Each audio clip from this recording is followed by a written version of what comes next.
Nabawi ang mga alahas, mahalong relo og kwarta nga gikawat sa sospek nga si Janril Hinelsa, lumulupyo sa Langihan, Barangay Limaha, Butuan City. Nagkantidad sa 500,000 pesos ang nakawat gikan sa nilungkab nga balay nga gipanag-iyahan sa usa ka negosyanteng si Michael Ponferrada. Admitado ang kapulisan nga ubay-ubay na ang nahitabong pagpangawat dinhi sa usa ka subdivision sa Villa Cananga ning syudad. Ug kini nga insidente usa sa mga naresolba. May time siyang nag-o-observe sa mga bahay-bahay doon na walang nakatira, which is yung mga bahay na yon ang pinapasok nila.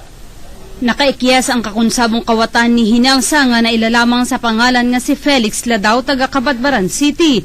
Panawagan sa hepe sa Theft and Robbery Unit sa Butuan City Police Office, importante nga makighiusa ang publiko sa pagsumbong kung dunay kadudahang lihok sa ilang lugar. Kailangan lang po lang namin yung tulungan ng mamamayan para kung mayroon silang nakikitang kahina-hinalang pumupunta to, namamasyal, pwede mag-report sila dito sa opisina ng pulisya para ma-actionan natin kagad. Gisulian usab sa news team nga makuha ang pahayag sa suspect apan nibalibad kini. Mijels Patrol sa Caraga.